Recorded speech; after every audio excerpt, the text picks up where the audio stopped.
महाराष्ट्रात आता देशी गायींची ओळख राजमाता गोमाता अशी असेल। भारतीय संस्कृती जपणाऱ्या देवाभाऊंच्या महायुती सरकारने हा मोलाचा निर्णय घेतला आहे।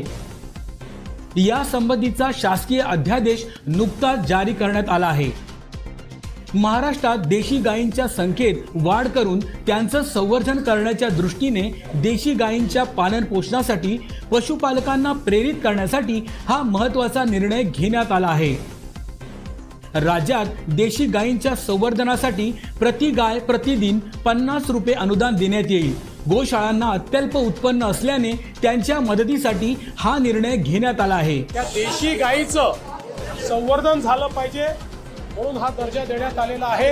आणि एवढंच नाही तर ज्या ठिकाणी पांजरपोळ आहे, ज्या ठिकाणी व्यवस्था आहे, अशा ठिकाणी देशी गायीच्या चाऱ्याकरता मदत करण्याचा निर्णय देखील राज्य सरकारने घेतलेला आहे। या योजनेची अंमलबजावणी ऑनलाईन पद्धतीने केली जाणार आहे। यासाठी राज्यातील प्रत्येक जिल्ह्यात गोशाळा पडताळणी समिती असेल। या निर्णयामुळे गोमातेचं रक्षण होणार आहे। गायीला गोमातेचा दर्जा देण्याची प्रलंबित मागणी महायुती सरकारनं पूर्ण केल्याने हिंदुत्ववादी संघटनांनी महायुती सरकारचे आभार मानले आहेत।